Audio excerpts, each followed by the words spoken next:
Good morning, good afternoon, good evening, whenever you're watching this. My name is Ian Alexander Jerreld Siahaan. I am from the English Education Study Program. Now, my experience learning English actually started now in college. Previously, in high school, since I was a kid, I learned English passively, but now I'm learning English actively because that's basically my study program and I have to do it. Now, for my real English ability, I'm going to explain them one by one.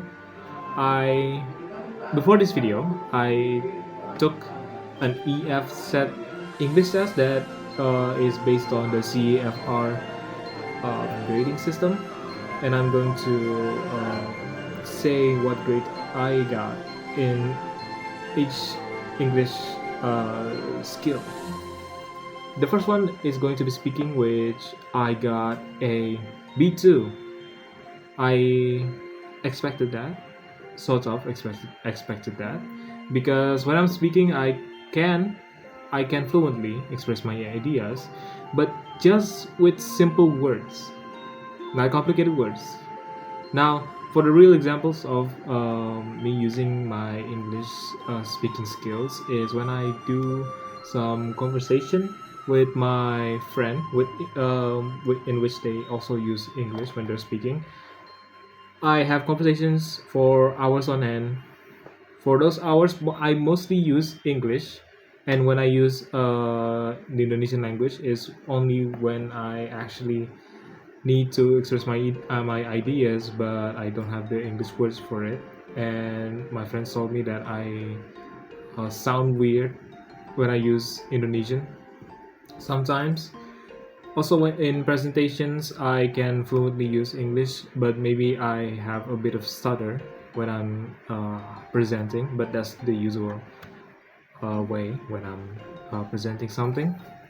Now, for the second skill is listening. In the EF's English test, I got C2. I got proficient, which I understood because my whole life I have been listening and watching English media that uses the English language. For example, movies, videos, debates, video essays.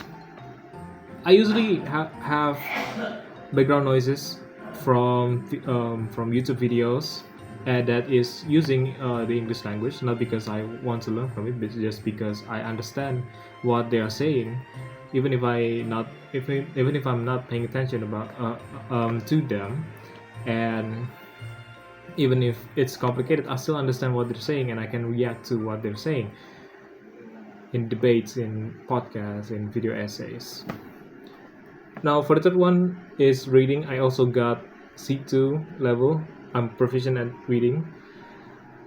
I guess it's because I usually read media in English also.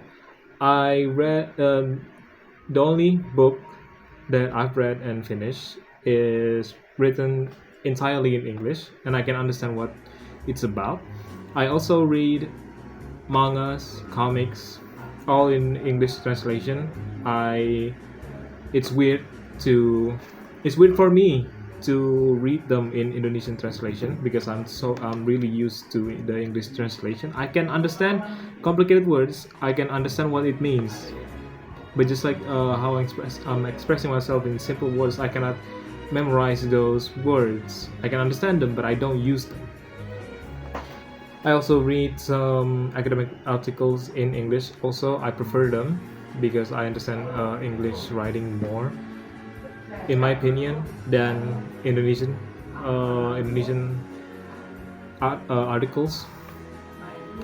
Now, for the fourth and final one is writing, in which I got the B2 level, which means upper intermediate. I I didn't expect this, but I understand. I understand why I got B2 on writing.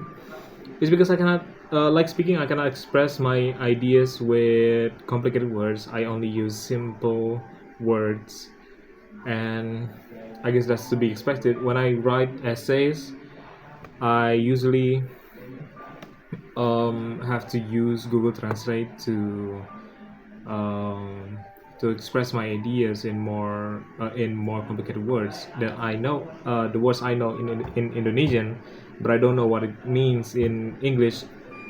Also the opposite, but yeah, mostly English to Indonesia. But that's another topic. Now, writing, I also write messages a lot, chats, maybe when I'm playing games, because you have to use the chat room, and most people use English. I also use English when I chat with people. When I chat with my friends, I use English also, but switch to Indonesian if they don't understand English. Now, for my self evaluation, from the entirety of the English test that I took, the EF set test, I got the score 68, and that is C1 level, which means I can use English flexibly in academic and I guess casual matters. I expected this result because I took two more English tests before this. One is from the British Council. I got C1 in that also, and I understand this grading because when expressing my ideas, I cannot use complicated words. Although I do fluently express my ideas, but I cannot use complicated words. But I can comprehend a lot of writings, a lot of words. I understand what those vocabularies means. I understand what those words means. I understand the context. I understand the meaning. I can summarize it. I can also listen to people having conversations, complicated conversation, and understand what it means. And yeah, I guess that's it for this video. Thank you for watching, and see you maybe in the next one or in the next assignment. Thank you.